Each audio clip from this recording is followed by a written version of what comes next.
ठीक है। परमुटेशन और कम्बिनेशन की डिफरेंट टाइप्स को हम देखेंगे और इनसे रिलेटेड कुछ क्वेश्चंस को देखेंगे। परमुटेशन आपको पता है कि ये ऑर्डर रेलिवेंट सिलेक्शन होती है या फिर अरेंजमेंट ऑफ ऑब्जेक्ट्स होती है जिसमें ऑर्डर मैटर कर रहा होता है। इसकी एग्जांपल है हमारे पास अगर कोई से दो आपके पास एलिमेंट्स हैं या दो पर्सन्स हैं जिनकी आपने सिटिंग अरेंजमेंट बतानी है, तो आपको पता है या तो एक पर्सन पहले आएगा और सेकंड वाला बाद में बैठेगा या फिर सेकंड वाला पहले बैठेगा और फर्स्ट वाला बाद में बैठेगा। इसके अलावा इनकी कोई और अरेंजमेंट नहीं होती, तो दो ही इनकी पॉसिबल अरेंजमेंट्स होती हैं। तो इस तरह से इनकी परमुटेशन कितनी हो गई, दो परमुटेशंस हो गई।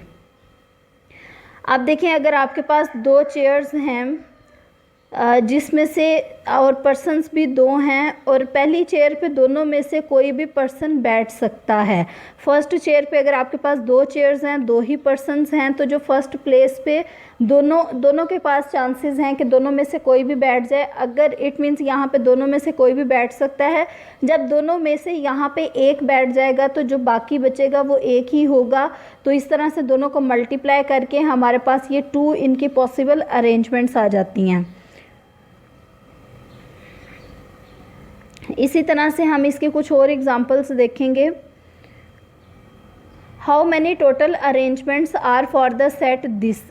आपके पास इस सेट की कितनी पॉसिबल अरेंजमेंट्स होंगी, कब, यूजिंग ऑल एलिमेंट्स। इसमें कितने एलिमेंट्स हैं, 3 एलिमेंट्स हैं। तो फर्स्ट प्लेस पे अगर आप बॉक्सेस के थ्रू करेंगे इस तरह से तो आपके लिए आसान होगा, अदरवाइज़ आप जैसे मर्ज़ी कर सकते हैं। 3 हैं तो अरेंजमेंट्स हमने देखनी है। फर्स्ट प्लेस की अगर हम बात करें तो तीनों में से कोई भी एलिमेंट आ सकता है। यहाँ पे ए भी आ सकता है, बी भी आ सकता है और सी भी आ सकता है। तीनों में से कोई एक एलिमेंट आएगा। तीनों एट अ टाइम तो नहीं आएंगे फर्स्ट प्लेस पे, तीनों में से कोई एक एलिमेंट आएगा। इट मीन्स इसके लिए जो पॉसिबिलिटीज़ हैं वो 3 हैं। अब जब यहाँ पे आपने इन तीनों में से कोई एक एलिमेंट रख दिया, सपोज़ हमने बी यहाँ पे रख दिया, तो इट मीन्स सेकंड प्लेस पे आपके पास कितनी पॉसिबिलिटीज़ हैं, 2 पॉसिबिलिटीज़ रह गई। तो सेकंड प्लेस पे हमने क्या लिख दिया, 2 लिख दिया। और जब यहाँ पे सपोज़ ये एलिमेंट ए था और लास्ट वाला एक एलिमेंट सी रह गया, एक ही एलिमेंट रह गया, तो लास्ट प्लेस की पॉसिबिलिटी भी एक ही होगी। तो जितनी भी पॉसिबिलिटीज़ होती हैं आपकी स्पेसिफिक अरेंजमेंट्स के लिए, उन सबको मल्टीप्लाई कर देते हैं और ये हमें नंबर ऑफ़ अरेंजमेंट्स या फिर नंबर ऑफ़ वेज बताता है किस तरह से हम चीज़ों को अरेंज कर सकते हैं। नेक्स्ट क्या है, यूजिंग 2 एलिमेंट्स, कि हमने इन तीनों में से क्या करने हैं, 2 एलिमेंट्स यूज़ करने हैं। 2 एलिमेंट्स अगर हम यूज़ करेंगे तो इट मीन्स पहली प्लेस में ए, बी और सी, इनमें से कोई से भी 2 एलिमेंट्स हमने यूज़ करके बनानी है। तो पहली प्लेस में तीनों में से कोई भी एलिमेंट्स हमने 2 डिजिट वाला एलिमेंट बनाना है। ए बी हो सकता है, बी ए हो सकता है, या फिर हमारे पास सी ए हो सकता है। इसकी पॉसिबिलिटीज़ सारी नंबर ऑफ़ पॉसिबिलिटीज़ हमें बतानी है 2 एलिमेंट्स की। तो पहली प्लेस पे इन तीनों में से कोई भी एलिमेंट हो सकता है। सेकंड प्लेस पे जो 2 एलिमेंट्स बच जाएंगे उन दोनों में से कोई भी हो सकता है। और जो भी आपके पास ये एंड पे पॉसिबिलिटीज़ आएंगे उनको हमने मल्टीप्लाई करके हमारे पास टोटल नंबर ऑफ़ अरेंजमेंट्स आ जाती हैं। नेक्स्ट है A B C D, using all elements. अगर हम इन सारे एलिमेंट्स को यूज़ करते हैं तो सेम प्रीवियस पैटर्न की तरह इसका भी हम निकाल सकते हैं। नेक्स्ट है if there are n distinct objects then the total number of permutations using all at a time. ये जो एग्जांपल थी ये भी यही स्टेट कर रही है कि अगर ये 4 एलिमेंट्स हैं और चारों को यूज़ करना है तो नंबर ऑफ़ परमुटेशंस क्या होंगी। तो उससे रिलेटेड ये रिजल्ट है कि if there are n distinct objects then the total number of permutations using all at a time is n factorial. यहाँ पे 4 है तो ये 4 फैक्टोरियल हो गया। अगर 5 ऑब्जेक्ट्स हैं, 5 के 5 को ही हमने यूज़ करना है तो इसकी पॉसिबल परमुटेशंस या फिर अरेंजमेंट्स जो हैं वो 5 फैक्टोरियल होंगी। नेक्स्ट है यूजिंग 2 एलिमेंट्स, तो ये सेम पिछले के जैसा ही है जैसे अभी हमने डिस्कस किया। उसके बाद ये हमारे पास सेकंड टाइप के क्वेश्चंस हैं।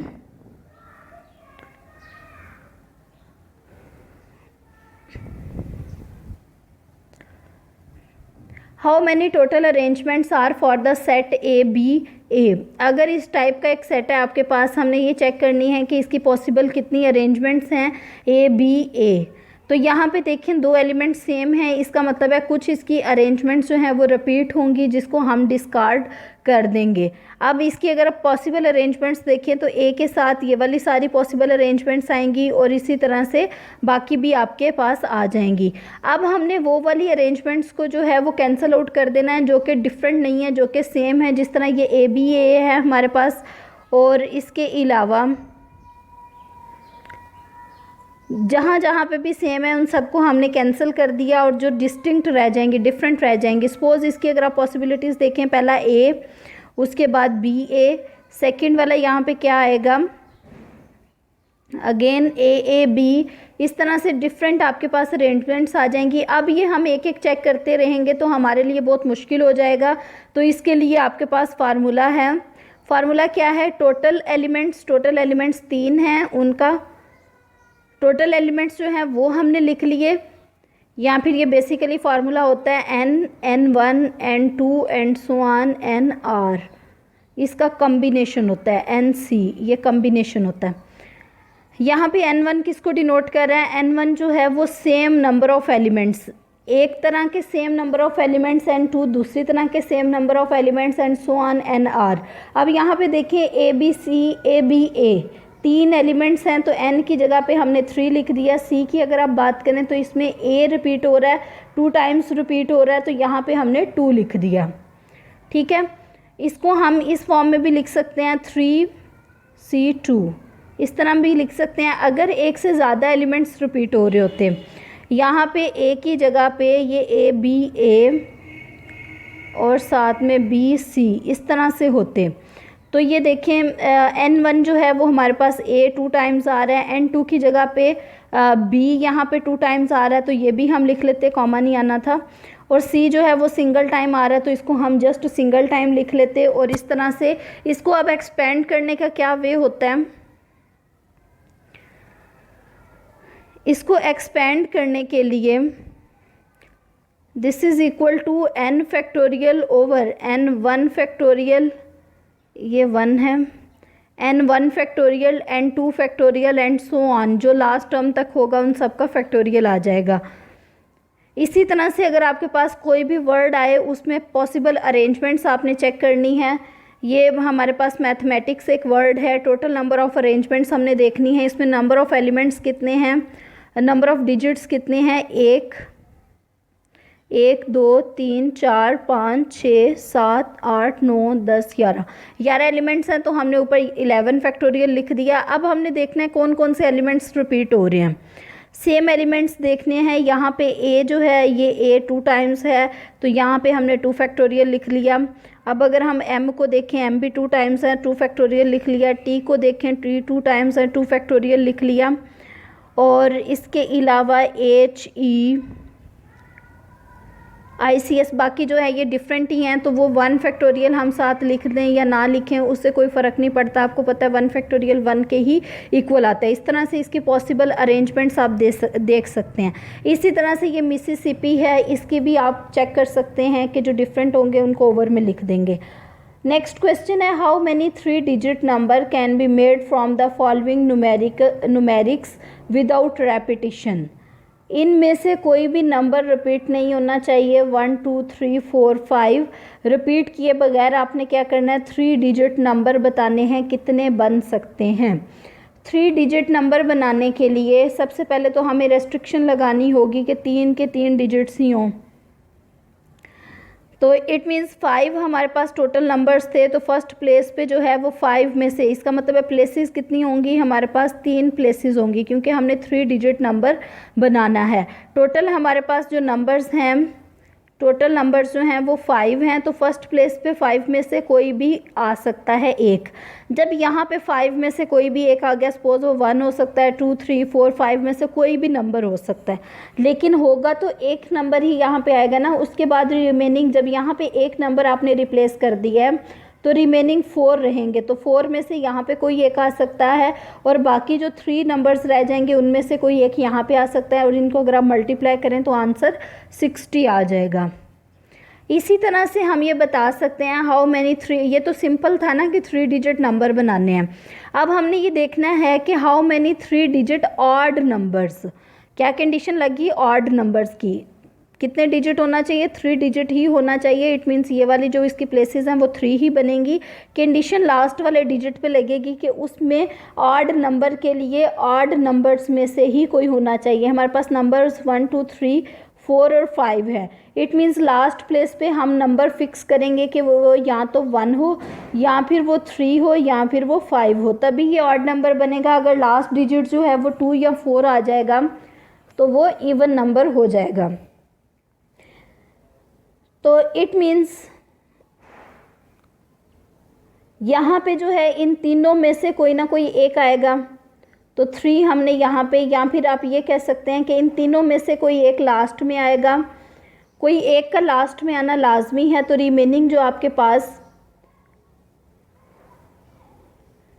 हम क्या करते हैं, हम इसकी ग्रुपिंग कर लेते हैं 1 3 और 5 को। जो है इन तीनों में से कोई एक लास्ट में आएगा तो बाकी 2 और 4 रह जाते हैं। इन तीनों में से कोई एक जब लास्ट में आ जाएगा तो वो हमारे पास 3 में से कोई एक आएगा। उसके बाद जब 3 में से एक आ जाएगा तो बाकी जो पॉसिबिलिटीज़ हैं, एक नंबर ही आएगा ना, तो बाकी 4 में से आएंगे। उसके बाद यहाँ पे जब एक नंबर आ जाएगा तो रिमेनिंग 3 रह जाएंगे। तो इस तरह से आपके पास पॉसिबल ऑड नंबर्स बन जाएंगे। इसी तरह से हम इवन नंबर्स भी कंस्ट्रक्ट कर सकते हैं। How many possible even numbers can be made?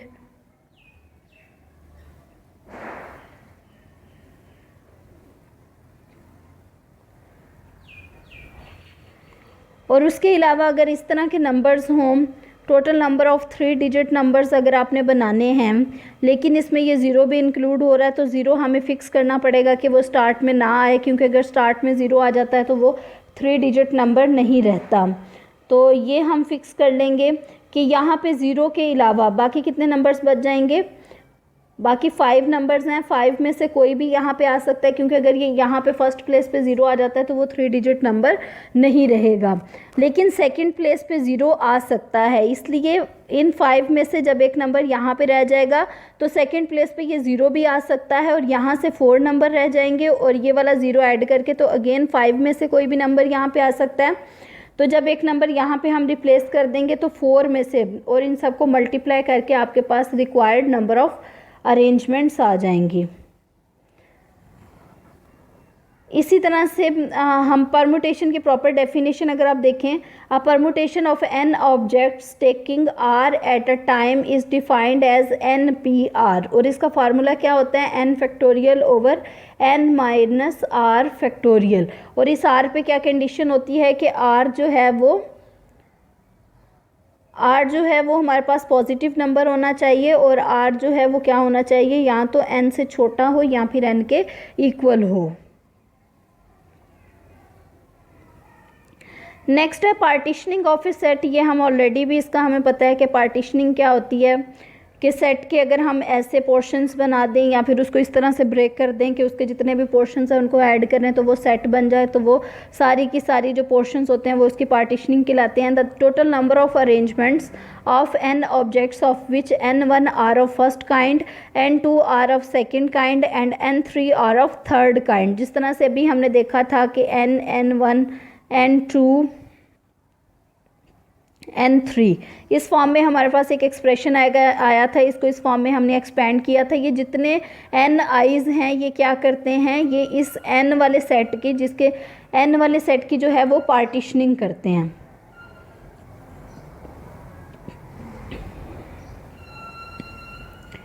Next है, इसी से रिलेटेड एक क्वेश्चन है, in how many veg 3 maths 2 science, 3 जो हैं वो मैथ की बुक्स हैं, 3 मैथ्स 2 साइंस बुक्स हैं एंड 4 इंग्लिश बुक्स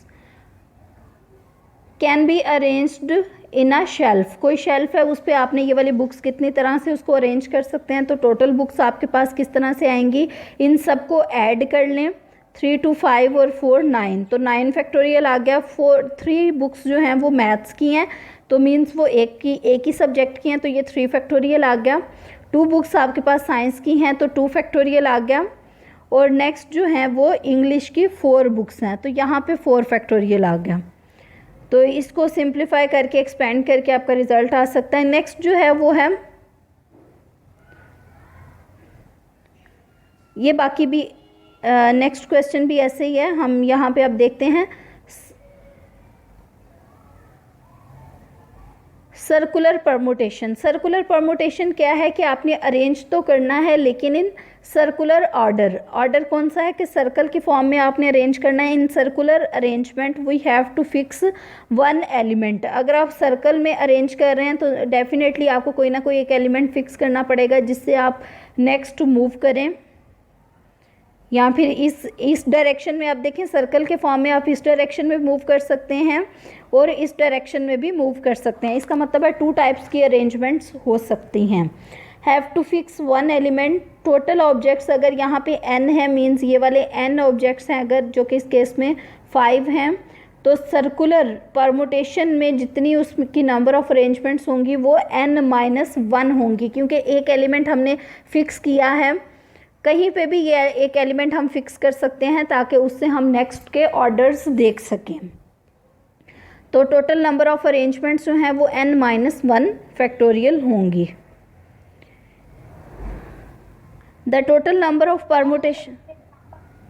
मैम हमने एक एग्जांपल की थी 0 1 2 3 4 5, उसमें हमने 0 को फिक्स किया, तो वो भी सर्कुलर परमुटेशन होगी? नहीं बेटा, वो सर्कुलर परमुटेशन नहीं होगी।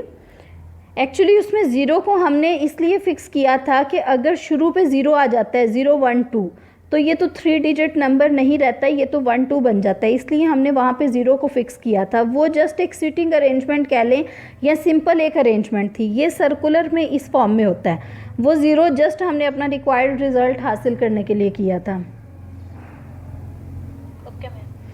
ठीक है। सर्कुलर अरेंजमेंट में अगर n ऑब्जेक्ट्स हैं तो एक एलिमेंट हमें फिक्स करना पड़ेगा ताकि हमें पता तो लगे उसके नेक्स्ट पे कौन आएगा, तो तभी पता लगेगा जब हम किसी एक एलिमेंट को फिक्स करेंगे। अदरवाइज सर्कुलर अरेंजमेंट में अगर आप खुद बैठ के भी देखें तो अगर आप किसी को फिक्स नहीं करते तो उसका ऑर्डर हम मेंशन नहीं कर सकते। अगर आप उसको पोजीशन वाइज सिटिंग कर रहे हैं सर्कल में, पोजीशन वाइज अगर आप बैठ रहे हैं और किसी एक एलिमेंट को फिक्स नहीं कर रहे, रैंकिंग नहीं कर रहे, तो आपके लिए मुश्किल हो जाएगा।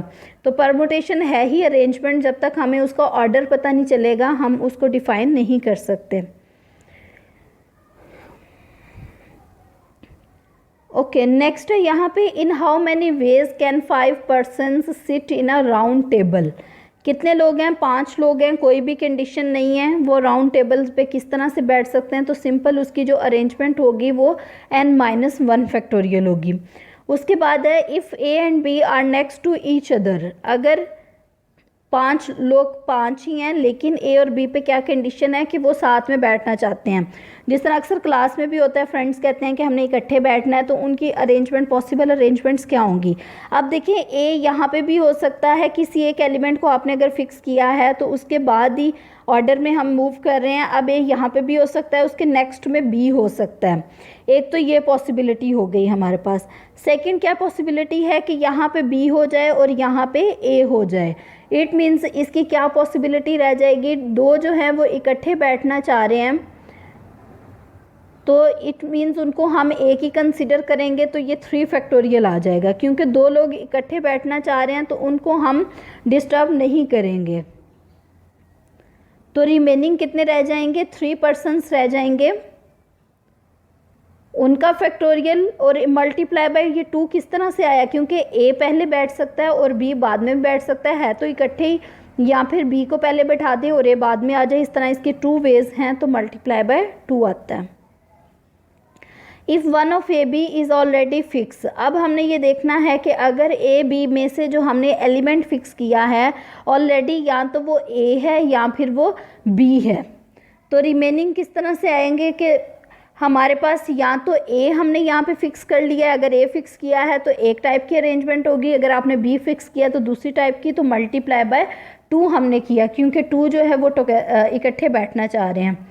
तो बाकी जो एलिमेंट्स हैं वो 3 आ जाएंगे और सेकंड प्लेस पे आपके पास 2 में से कोई भी आ सकता है और फिर 1 में से कोई भी, और इनको मल्टीप्लाई करेंगे तो आपकी रिक्वायर्ड अरेंजमेंट आ जाएगी।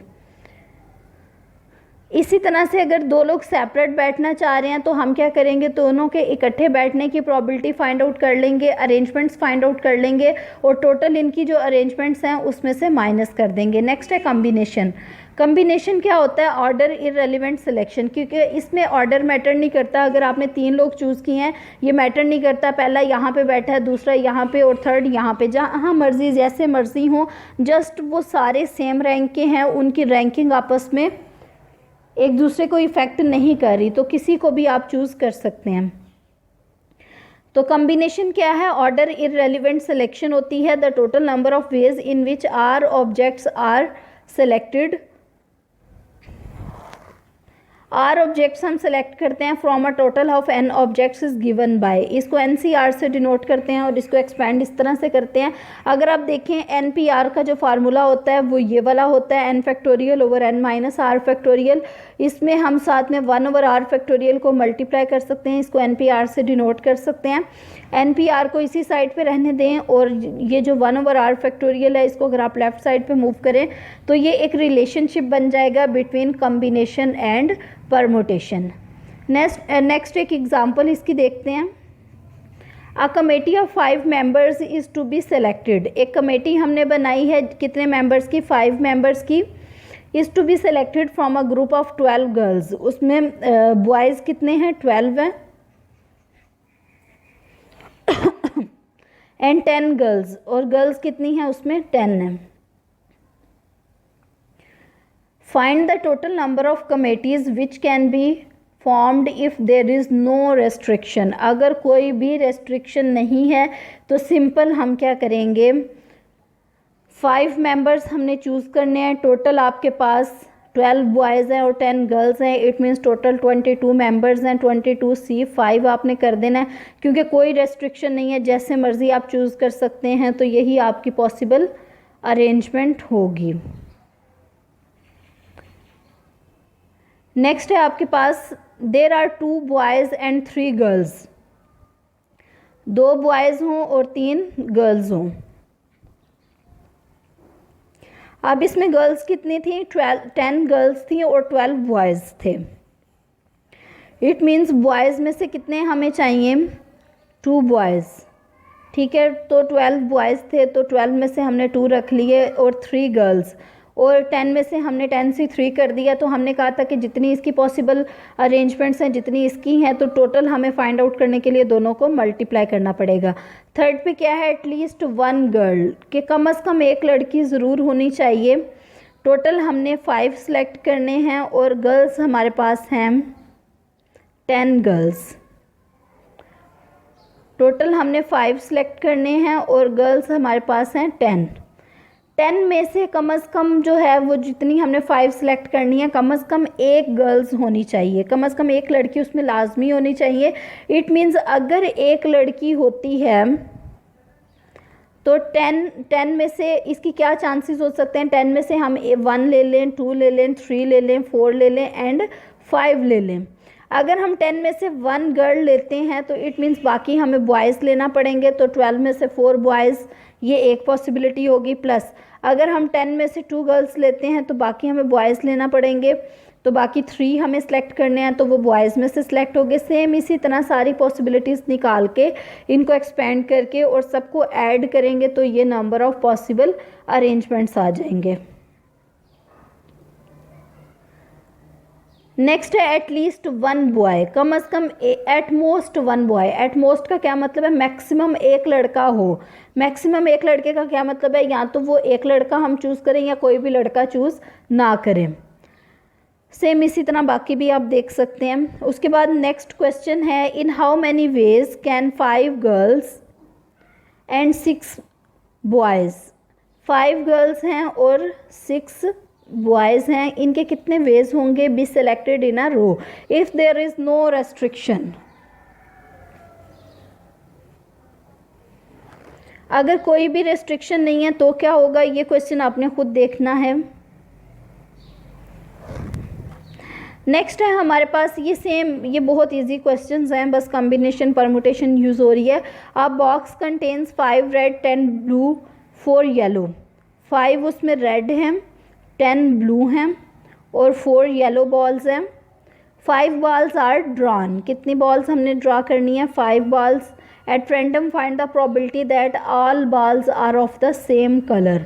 5 की 5 हमने चूज़ करनी है, पाँचों की पाँचों क्या हों? सेम कलर की हों। तो इट मीन्स हमारे पास क्या क्या पॉसिबिलिटीज़ हैं? सबसे पहले तो हम देखेंगे कि टोटल कितनी पॉसिबिलिटीज़ बनेंगी। हमने 5 चूज़ करनी है और ये हमारे पास बॉल्स हैं 19, तो 19 से 5 हो गया। Let A denotes the event that all balls are of the same colour. अब देखिए येलो बॉल्स तो हैं ही 5 से कम, इट मीन्स ये येलो तो हो नहीं सकती क्योंकि येलो सेम कलर की बॉल्स में नहीं आएगा, क्योंकि हमने 5 चूज़ करनी है जबकि येलो बॉल्स है ही 4। तो हम क्या करेंगे कि 5 रेड हैं तो 5 की 5 हम रेड से ले लें, या फिर 5 की 5 हम ब्लू वाली बॉल्स में से ले लें। नेक्स्ट क्या है? 1 red and 2 yellow balls. 1 red हो और 2 येलो बॉल्स हो। इसकी प्रोबेबिलिटी, ये तो हमारे पास नंबर ऑफ अरेंजमेंट्स आ जाएंगे, इसकी प्रोबेबिलिटी हम इजीली फाइंड आउट कर सकते हैं इसको टोटल नंबर ऑफ अरेंजमेंट्स पे डिवाइड करके। तो बाकी भी इसी तरह से हम निकाल लेंगे। उसके बाद नेक्स्ट है हमारे पास ये रिमार्क है कम्बिनेशन से रिलेटेड। आपको पता है किसी भी कम्बिनेशन में NC0 जो है वो हमेशा 1 के इक्वल होता है, NCN जो है वो भी 1 के इक्वल। मीन्स यहाँ पे और यहाँ पे अगर सेम आ जाए तो वो 1 प्रोड्यूस करता है, अगर यहाँ पे 0 आ जाए, यहाँ पे कुछ भी है, तब भी ये 1 के इक्वल होता है। उसके अलावा NC1 जो है, NC1 और NCN-1 is equal to N के इक्वल होता है। ठीक है, NCR इज़ इक्वल टू, अगर हमारे पास N-1 CR है प्लस N-1 N-1 और CR-1 है, तो हम क्या करेंगे? दोनों में से ऊपर जो है वो सेम जो है वो ले लेंगे, ऊपर जो है उसमें 1 ऐड कर देंगे तो N आ जाएगा, और यहाँ पे जो हैं उसमें से बड़े वाला एलिमेंट जो कि R है वो ले लेंगे, तो ये इसके इक्वल। ये इक्वालिटीज़ हैं, ये थोड़ी बहुत आपको आनी चाहिए क्योंकि ये नेक्स्ट रिजल्ट्स वगैरह में यूज़ होंगी, इनको जस्ट एक दफ़ा देखें। उसके बाद है यहाँ पे एक्सियम्स ऑफ, ये जो आपने प्लेइंग कार्ड्स, इससे पहले हम प्लेइंग कार्ड्स देख लें। प्लेइंग कार्ड्स से रिलेटेड आपने वीडियो देखी होगी। 5 cards are drawn from an ordinary deck of playing cards, find the probability all cards are red. सारे के सारे अगर रेड कार्ड हैं, 5 हमने ड्रा किए हैं। आपको पता है जो रेड कार्ड्स होते हैं वो 26 होते हैं, इट मीन्स 26 में से ही हमने 5 ड्रा करना है, तो इसकी प्रोबेबिलिटी क्या होगी? ये वाली। और टोटल कार्ड्स आपके पास 52 होते हैं, इट मीन्स 52 में से 5 ड्रा करने हैं ओवर N ऑफ S। इसी तरह से अगर नेक्स्ट क्या क्वेश्चन है, 2 picture cards appear in the selection. 2 picture cards हों तो पिक्चर कार्ड्स टोटल 12 होते हैं, 12 में से 2 लाजमी होना चाहिए और रिमेनिंग कार्ड्स में से बाकी के 3। और नेक्स्ट इसकी जो है वो बाकी भी इसी तरह से हम देख सकते हैं। ये है एक्सियम्स ऑफ प्रोबेबिलिटी। प्रोबेबिलिटी क्या होती है? Chance of occurrence of an event. Probability of an event is a function which satisfies the following axioms.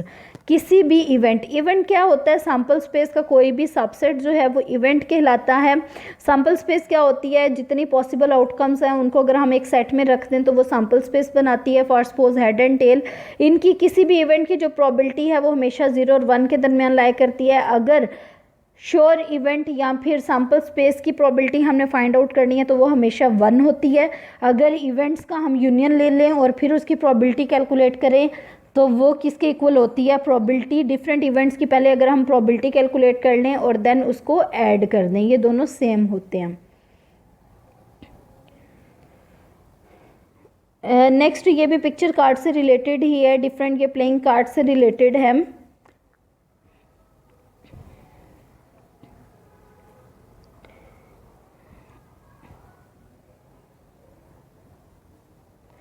ये वाला ये लास्ट क्वेश्चन देखें कि हाउ मैनी टाइम्स, कि कितनी दफ़ा हम एक कॉइन को टॉस करें to obtain at least 1 head such that, कि हमारे पास कम अज़ कम एक हेड आ जाए। At least 1 head should be greater than, उसकी आने की जो प्रोबेबिलिटी है वो 0.97 से बड़ी हो।